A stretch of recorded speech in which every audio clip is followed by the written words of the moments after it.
Boa tarde. Estamos iniciando o programa Desenvolvimento Sustentável em Debate.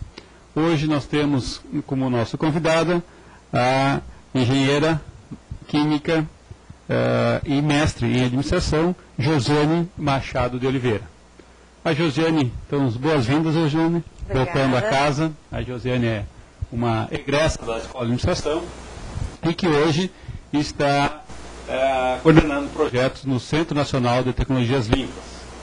Mas a nossa conversa hoje, nossa entrevista com a Josiane é para falar sobre os resíduos perigosos, a Convenção da Basileia e o projeto que o CNTL, o Centro Nacional de Tecnologias Limpas, está desenvolvendo junto ao Ministério do Meio Ambiente. Então, eu gostaria também de agradecer a presença aqui dos nossos debatedores, da Lia e do Eduardo, e pedir para a Josiane, então, nos contar um pouco sobre o que é esse projeto e depois também um pouco da atuação dela no CNTL. Tá bom, Felipe. Então eu vou começar falando um pouquinho sobre o que são essas convenções ambientais, para depois falar da Convenção da Basileia. Então a preocupação dos países com relação às questões ambientais, ela deu origem através do Programa das Nações Unidas para o Meio Ambiente e do Programa das Nações Unidas para o Desenvolvimento Industrial, por convenções ambientais.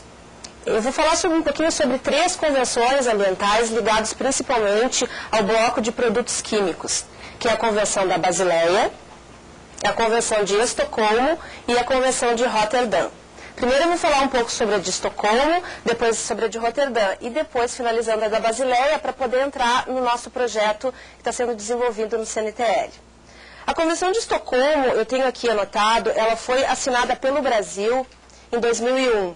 E ela se refere a contaminantes orgânicos persistentes. O que são esses contaminantes orgânicos persistentes? São contaminantes que se acumulam no organismo, que causam uma série de problemas e não se acumulam só no organismo, mas que geram problemas também na fauna, flora, enfim.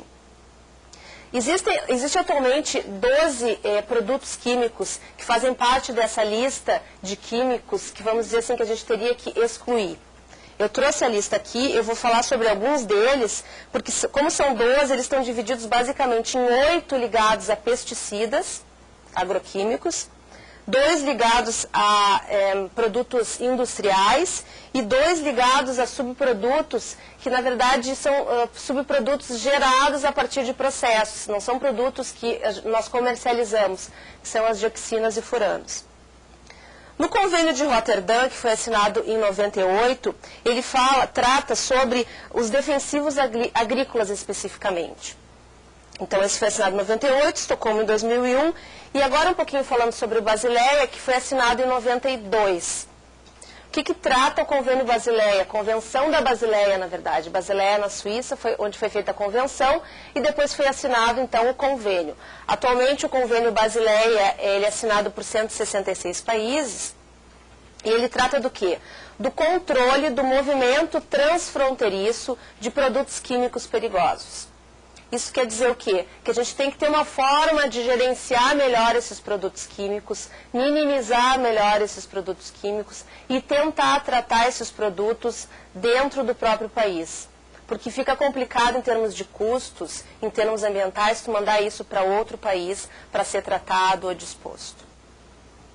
Dentro, então, da Convenção da Basileia, como o Brasil assinou esse convênio, e o ponto focal desse convênio é o Ministério do Meio Ambiente, a partir daí o Ministério do Meio Ambiente tem que tomar algumas ações para cumprir o que foi assinado do convênio, que é isso, minimizar, reduzir, dispor corretamente, gerenciar corretamente esses resíduos e esses produtos.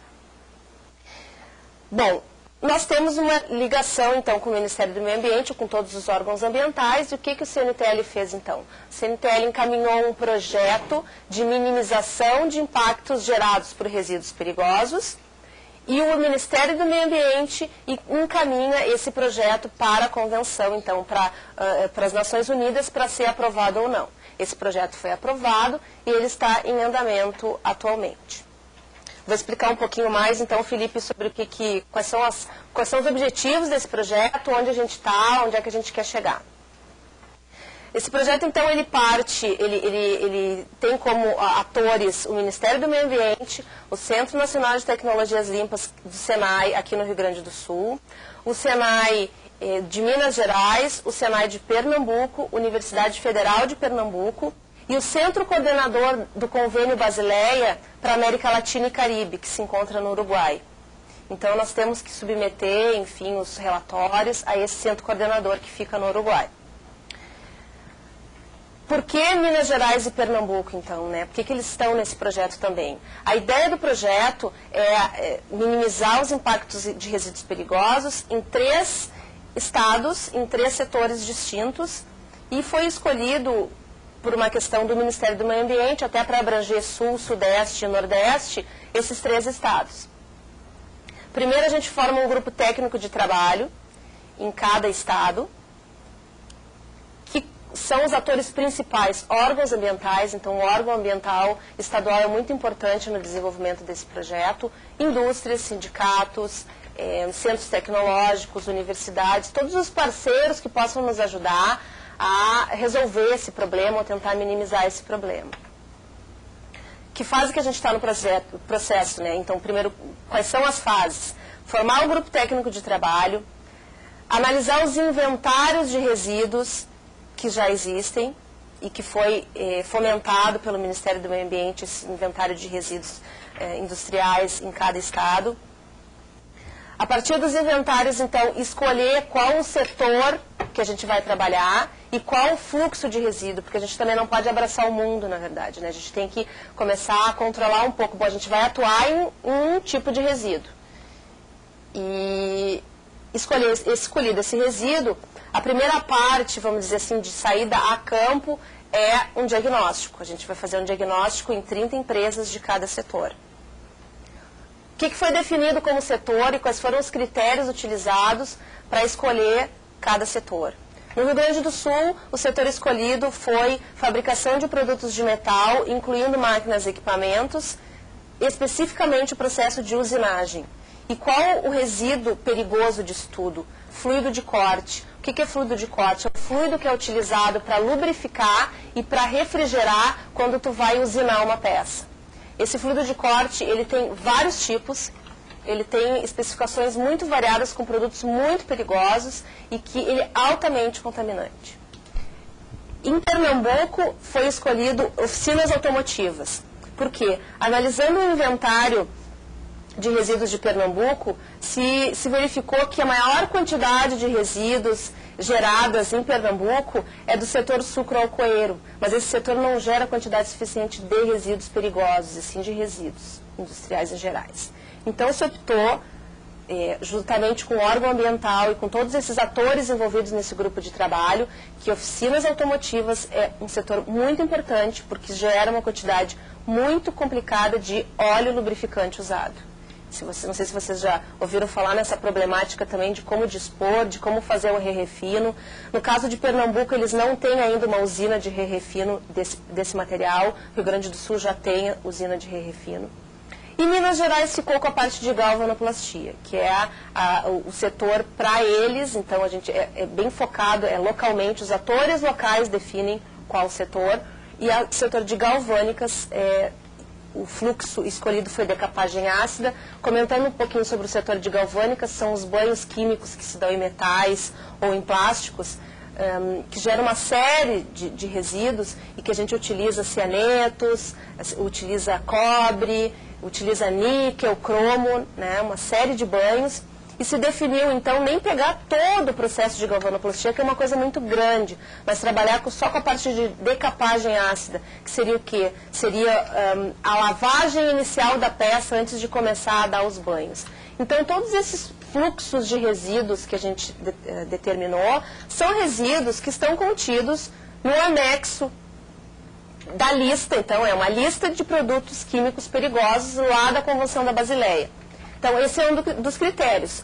O fluxo de resíduos tem que estar contido nessa lista de resíduos. Além disso, não necessariamente só nesse anexo. É considerado também um resíduo perigoso o resíduo que é considerado pela legislação do país como resíduo perigoso. Ele pode não estar classificado lá na Convenção da Basileia como perigoso, mas se o Brasil entender que ele é um resíduo perigoso, ele entra como resíduo perigoso também. Então, são esses 3 estados.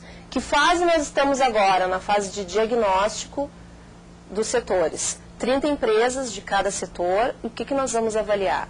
O que é feito com esse material? Todo o manejo, desde a compra, onde é condicionado, quando vaza, o que acontece, quando respinga no funcionário, o que acontece, em termos de saúde e segurança a gente está avaliando também. Bom, a partir daí, depois que ele foi utilizado, ele vai para onde? Ele é reciclado, ele vai para refino, ele é doado para alguém que as empresas muitas vezes nem sabem para onde vai esse material, o que é feito com isso. A gente precisa mapear isso, porque no final do projeto, o que a gente precisa ter? 2 produtos básicos. Uma metodologia de avaliação desses setores, que vai ser disponibilizada para a América Latina e Caribe, e manuais de boas práticas para todos esses setores que a gente estudou. Porque isso, um dos critérios também para escolher o setor é a demanda por informação. Então, através dos órgãos ambientais, a gente descobriu que esses setores demandam por informação. Desde informações básicas, de saúde e segurança, até, meu Deus do céu, existe ou não existe refino no meu estado? Para onde eu posso mandar isso? Existe algum outro tipo de tecnologia que eu posso utilizar? É mais ou menos por aí que a gente trabalha, então, nesse projeto. Ok. Eu gostaria também de aproveitar esse momento aqui com a Josiane para perguntar para ela sobre a Polutec, que dentro do ano passado ela esteve participando em Paris dessa grande feira, que é a Polutec, e esse ano a Polutec parece que escolheu o Brasil, né, como país homenageado. Homenageado, Podia nos contar um pouquinho o que é a Polutec e o que esse ano de 2006, o que vai ter de diferente com a participação do Brasil? Tá. Então, assim, eu vou comentar um pouquinho sobre a de 2005, que foi a minha primeira participação. O CNTL, então, ele é uma unidade do Senai. Então, o Senai foi para a Polutec via Confederação Nacional da Indústria. Então, isso tudo foi centralizado em Brasília. Então, nós fomos com um stand para essa feira. Vou comentar um pouquinho, então, o que é essa feira. Essa feira é uma feira de tecnologias ambientais. Tem espaço para workshops, para apresentações, para rodadas de negócios e muitos estandes, então, com empresas disponibilizando seus produtos e seus serviços.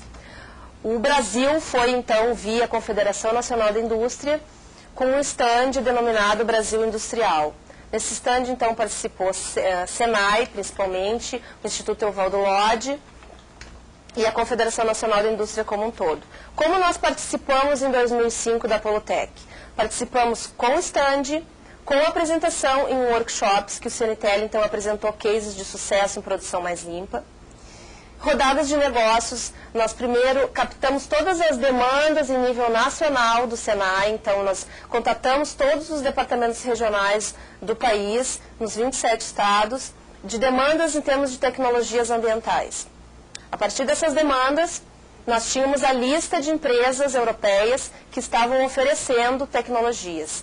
E aí nós agendamos rodadas de negócios, então. Essa foi uma participação, além do stand, do workshop. E também a gente fez muitas entrevistas, eles são muito interessados no Brasil, o que acontece em termos de meio ambiente no Brasil. A gente fez um contato em rodadas de negócios. A ideia de rodadas de negócios, em princípio, sempre é trazer tecnologia europeia para o Brasil. Mas qual não foi a minha surpresa que numa das rodadas que eu participei, uma empresa espanhola queria uma tecnologia desenvolvida no Brasil. Isso é bem interessante, porque eu acho que a gente tem que ver os dois lados da moeda, né? E esse ano, então, a gente teve uma reunião hoje, o Brasil é o convidado de honra. Eu não tenho maiores informações como vai ser a participação esse ano do Brasil, mas eu acredito que seja com muito mais empresários, é uma divulgação muito maior, mas a gente já deu algumas ideias de que tipo de temas tratar. Porque uma coisa que eu verifiquei em 2005 é que, muito bem, é uma feira de tecnologias ambientais. Nós somos um centro de tecnologias limpas. O que eu gostaria de ver numa feira dessas são tecnologias limpas. Isto é, tecnologias que, comparadas com outras, consumam menos água, menos energia, menos produtos químicos. E nós vimos muito fim de tubo. Então, a ideia que a gente propôs hoje para a pessoa da Polutec que veio, né, negociar conosco, é da gente discutir mais o que é tecnologia limpa, que critérios que a gente utiliza para classificar que uma tecnologia é limpa, e de mostrar o Brasil, o que está sendo feito no Brasil em termos de tecnologias limpas. Porque fim de tubo a gente tem bastante, né, Felipe? Então essa mais ou menos é a ideia. Isso tudo vai para Brasília, então, agora, para a gente definir qual será a participação. Então, a Convenção da Basileia é uma das convenções ambientais que os países, a partir da preocupação com as questões ambientais, eles promovem convenções ambientais e depois assinam convênios. A Convenção da Basileia é uma convenção específica para tratar do movimento transfronteiriço de produtos perigosos, de produtos e resíduos perigosos. O que isso significa?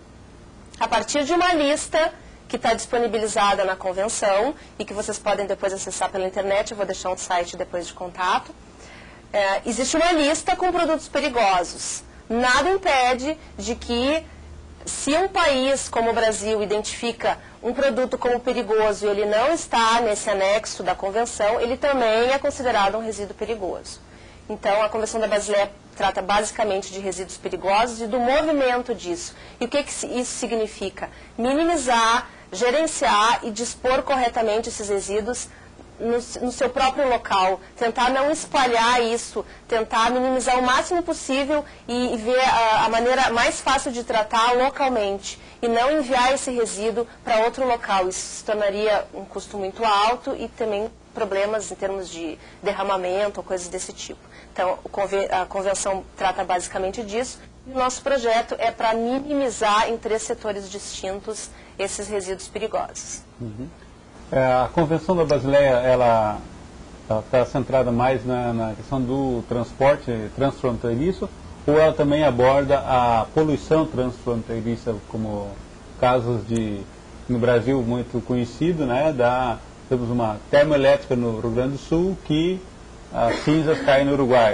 Isso estaria dentro do escopo dessa convenção? Também, e é aquilo que eu te falei, Felipe, tentar o maior controle possível no teu local, para que isso não se espalhe. É essa a ideia, na verdade, né? E sempre com esses propósitos de não geração e de minimização. É essa a ideia. Quer dizer, quando nós olhamos até no início da Revolução Industrial, né, se via uma cidade, quanto mais desenvolvida ela, quanto mais chaminés ela tivesse, quanto mais alto fossem os chaminés. O chaminé mais alto, ele permite uma maior dispersão e isso faz com que a poluição se espalhe, né, e acabe não estando concentrada ou diminui o efeito. Quer dizer, agora nós estamos no sentido contrário, né, de dizer, em vez de você espalhar, concentre e vamos ver o que a gente faz com ela. Em vez de você espalhar e de mandar para outro lugar para tratar, tenta opções de ficar isso no teu local, porque é mais seguro e menos dispendioso também, né? Então, a gente vê muito essa lógica também, nós no CNTL também vemos muito essa lógica do custo em função de que nós trabalhamos com a indústria, né? Então a gente sempre tem que ver esse lado também. Qual é o problema? A indústria, a empresa, ela não tem como foco, uma empresa que produz um produto X, ela não tem como seu foco principal tratar e dispor produtos ou enviar produtos ou transportar produtos para outros lugares. Isso é um custo muito alto. Então, a ideia é reduzir. Antes de tratar e dispor, reduzir. Como alternativa final, a gente, claro, vai ter que tratar e dispor nunca. A gente não consegue chegar a zero, mas o mínimo possível para depois tratar e dispor. Isso reduz muito custos, né? Então, essa é a ideia que a gente trabalha. Tu falaste antes que vocês estão na fase do diagnóstico, que vocês estão analisando as empresas. Eu queria saber, assim, dentro de quanto tempo tu acha que tu já vai ter esses resultados e depois quanto tempo eles vão ter para se adequar a essas normas? Tá. Então, assim, a gente está fazendo ainda no mês de março os diagnósticos. Acredito que início de abril a gente esteja terminando os diagnósticos, tá? Outra coisa que eu não tinha comentado, outro critério importante para a escolha do setor é abranger o máximo possível o número de pequenas empresas. Por quê? Porque a gente entende que as grandes empresas, elas já têm know-how suficiente, recursos suficientes para buscar novas tecnologias e informação. E como esse trabalho ele é todo focado em informação, se vocês se derem conta, porque é guia de boas práticas, informação sobre onde eu posso tratar, como eu posso minimizar, como eu posso diminuir o número de acidentes, enfim, ele é todo focado para a área de informação. E a pequena empresa, ela demanda por informação, ou porque ela não tem acesso, ou porque ela não sabe procurar. Então, acho que para nós é uma forma, como nós trabalhamos para a indústria, para as empresas, é uma forma, é a nossa contribuição. Então. Esse trabalho, então, ele deve ficar pronto, tudo deve ficar pronto até agosto de 2006, não é? Então, as próximas fases do projeto, a partir de início de abril, é trabalhar a gente já está trabalhando, os diagnósticos que estão chegando, a gente já está trabalhando estatisticamente. E, mais concentrado no mês de abril, maio, junho, julho, é essa pesquisa mais aprofundada em alternativas, né? Que eu acho que é isso que vai gerar o grande produto final. Olha, setor de oficinas automotivas, Pernambuco. O panorama é esse, vocês têm essas alternativas, se fizer dessa maneira, dá um resultado assim, se não fizer dessa maneira, dá um resultado assim.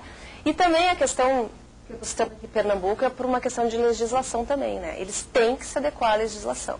A gente não quer ver muito por esse lado de estar sempre empurrando por causa da legislação, mas para eles é um setor demandante também em função da legislação. Eles têm que se adequar, eles têm que gerenciar corretamente o óleo lubrificante usado, que é o óleo que tu retira do carro para trocar, né?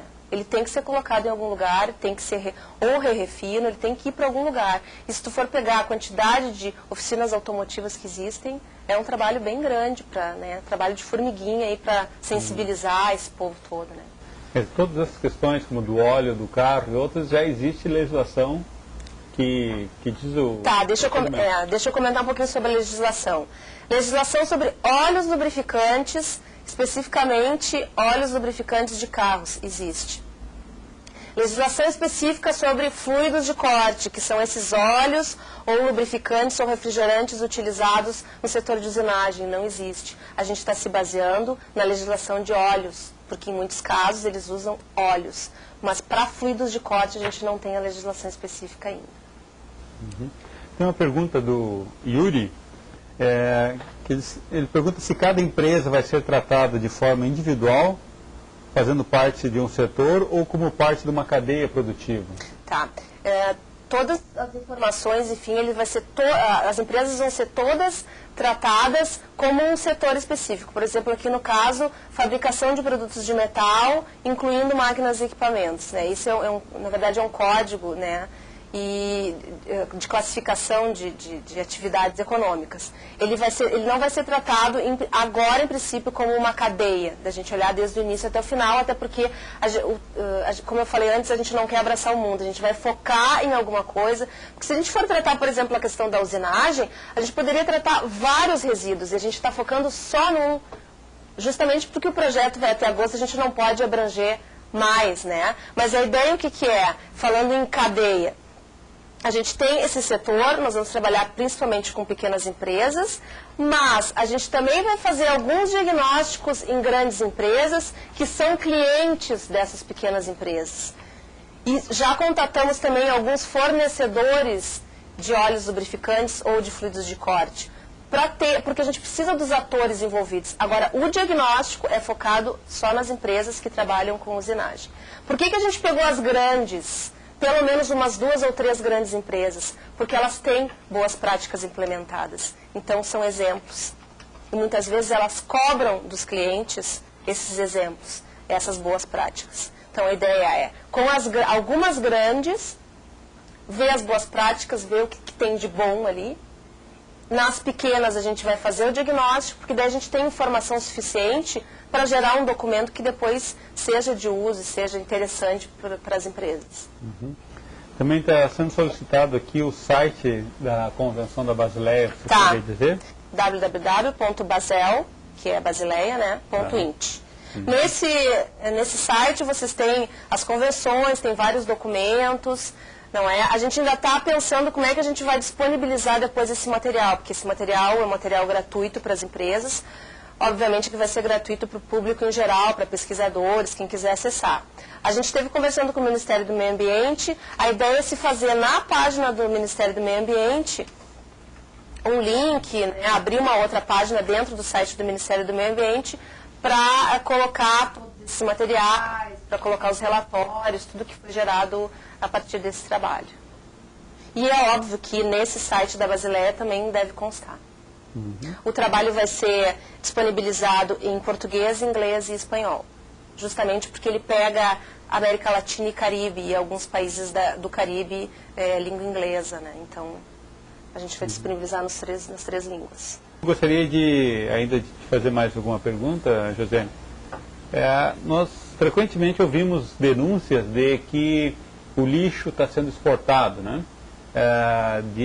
Então que o Brasil está recebendo, uma hora se fala em pneus, né? Outra hora que existem navios levando lixo da Europa para a África, alguma coisa assim. E acho que a Convenção da Basileia ela foi desenvolvida tentando atacar esse problema. Você tem notícias assim de alguma denúncia recente? Isso continua acontecendo? Ou após a Convenção da Basileia? Eu não tenho notícia sobre isso realmente não sei te dizer. Não tenho notícia de que está sendo transportado. A ideia da convenção é tentar que isso não aconteça, né? Mas isso quase sempre é por denúncia, né? Sempre eu não tenho conhecimento de denúncia nesse sentido. E a exportação do lixo, né? Essa forma mais aberta, vamos dizer, de levar um navio de lixo, né, para algum outro país. Mas também tem a forma de exportação, que acho que aí a convenção não aborda, que é de exportar sucata, né, ou às vezes até eletrônicos, alguma coisa que já está obsoleto, né? Sobre esse aspecto não existe nenhuma regulamentação. Não, eu não tenho conhecimento. Esse eu não tenho conhecimento. Que é uma nova a forma de, se não quer mais o celular, o computador, né, você acaba vendendo ou fazendo uma doação, né, uma caridade aí para os países mais pobres, né? Acho que essa visão é que tem que mudar um pouquinho também, né, Felipe? Quando a gente esteve na Polutec, a nossa ideia a gente foi com a ideia de não simplesmente abrir as portas para qualquer tipo de tecnologia chegar no Brasil. Não é essa a nossa ideia.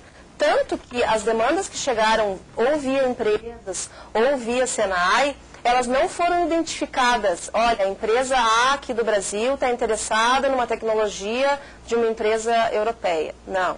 Nós fomos com todas as demandas e o Senai apresentou as demandas. Porque qual é o nosso interesse? É que nós desenvolvamos tecnologias aqui para suprir as necessidades do país. É claro que em muitos casos a gente vai ter que continuar importando, mas por que não saber das demandas e tentar tratar isso aqui nos nossos centros de pesquisa, enfim, agir localmente, né, Felipe? Na verdade, a verdade é essa, porque é muito fácil, sim, para as empresas, sejam europeias ou americanas, disponibilizarem tecnologias e pacotes fechados e tu não tem certeza de que isso já está obsoleto ou não, né? É bem complicado. Mas o que a gente tentou fazer foi ser o mais criterioso possível para realmente trazer o que interessava, o que realmente a gente pesquisou aqui e não achou e que a gente realmente teve que trazer de fora. Agora, eu acho bem interessante a gente começar a pensar em desenvolvimento de tecnologias, porque a parte de boas práticas, que é essa otimização de processo que a gente faz na produção mais limpa, que tem a ver com procedimentos, coleta seletiva, né? Tu selecionar melhor os teus resíduos, tu tentar diminuir a quantidade de matéria-prima, isso para nós é otimização de processo que é considerado boa prática.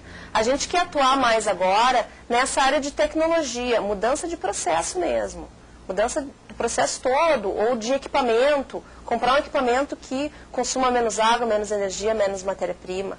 Ou então, mudança no produto, eu não fazer esse produto dessa maneira, eu tentar modificar, seja pela forma dele, mas tentar um novo produto. E também modificação de matérias-primas, né? A gente quer sair um pouco desse básico que, claro, muitas empresas ainda precisam.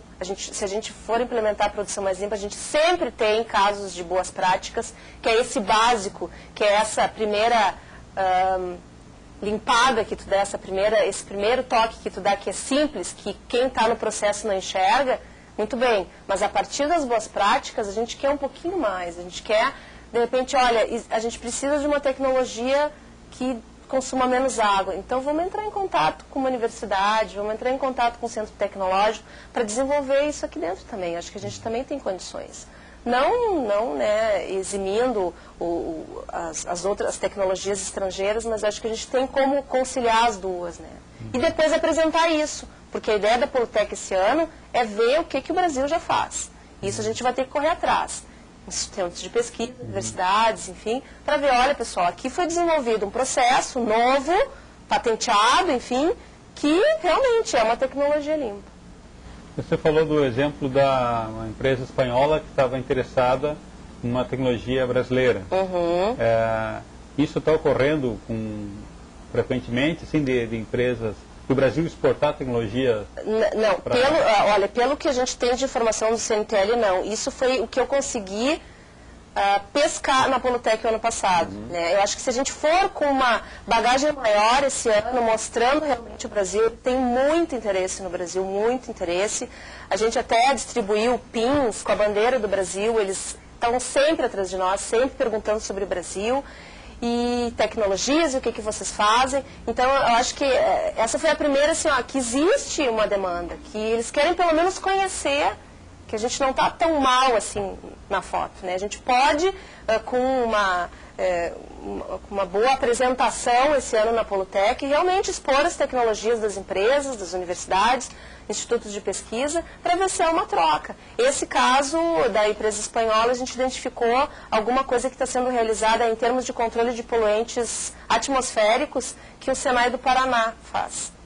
Então, para nós foi importante porque está dentro do Senai, mas olha só a quantidade de centros tecnológicos que existem no país, que poderiam estar expondo as suas tecnologias, né? E eu acho que é bem importante se a gente focar também, já que esse ano o Brasil é o convidado de honra. Né? Como nós estamos chegando ao final aí do programa, hoje terminando um pouquinho mais cedo, eu ainda gostaria de perguntar para a Josiane o seu conceito, o seu entendimento aí de desenvolvimento sustentável. Né? Ou quando o CNTL, quando fala em desenvolvimento sustentável, o que se entende por isso? Tá, vou colocar assim em poucas palavras. O CNTL ele é uma unidade do Senai, como eu falei para vocês. O Senai é uma instituição que trabalha para a indústria. Então, tudo que nós desenvolvemos em termos de de produção mais limpa dentro do CNTL, ele é focado para empresas. Então, acho que a gente nunca pode se esquecer dessa questão econômica. Essa questão capitalista também, é uma coisa que a gente até estava conversando antes do programa aqui, é uma visão econômica também. Então, como que nós abordamos isso para as empresas? Que eu acho que é isso que o CNTL faz, está tentando fazer mais fortemente ainda. Muito bem, empresário, nós não queremos apenas salvar o mico-leão-dourado nem a floresta amazônica. O que a gente quer que tu entenda é que tu tem uma empresa, que tu precisa sobreviver, principalmente as pequenas, tu precisa sobreviver, mas tu pode fazer isso de uma maneira economicamente, muito melhor economicamente, e como consequência disso, tu tem um ganho ambiental. Eu acho que é por aí. Pelo menos para a empresa, para a indústria, é essa visão que eu tenho. Eu não posso pensar numa visão, vamos dizer assim, utópica, de primeiro querer salvar o meio ambiente e a economia ficar para segundo plano. Eu tenho que ter formas de atuar a parte econômica, social e ambiental de uma forma um pouco mais conjunta. Claro que, dependendo do foco que tu está dando, né, para o meu caso, que é empresa, eu preciso ir pelo lado econômico. Gente, se eu não for pelo lado econômico, não sai. Só queria dar os parabéns pro projeto de vocês, que eu acho que é bem interessante. Fica o convite para depois tu voltar aqui e contar como é que foi os diagnósticos e tudo mais. Em agosto, a gente já está com tudo encerrado, a gente apresenta, então, onde os relatórios estão no site e tal, para vocês ficarem mais informados. E quando é que é a Polutec 2006? Polutec 2006 vai ser em novembro. É a 28 de novembro, e pega um pedacinho de dezembro. Tá. Bom, nós estamos encerrando em função da tua necessidade de sair. Não sei se gostaria de dizer mais alguma coisa. Então tá, eu gostaria de agradecer e se também, conforme for essa participação do Brasil na Polotec, se o CNTL for novamente, se o Senai for novamente, eu posso retornar aqui para dar uma ideia para vocês de como que o Brasil vai participar. Porque é uma feira internacional que é divulgada na mídia, mas que sai assim, não é tão divulgada que tu consiga pegar, às vezes sai no jornal, às vezes, né, sai na TV, enfim, mas eu posso vir e falar especificamente sobre como que vai ser a participação, como a gente vai estar por dentro na Confederação Nacional da Indústria, a gente pode comentar, olha, essas empresas vai uma comissão de empresários, a gente vai apresentar cases, a gente pode também tratar outro dia sobre a participação do Brasil na Polotec. Eu agradeço então o espaço. Tá bom, muito obrigado a Josiane, obrigado aí a Lia, o Eduardo, a todos que participaram do programa. E na próxima sexta-feira teremos mais um programa Desenvolvimento Sustentável em Debate. Um bom final de semana a todos e contamos com a presença de vocês na próxima sexta.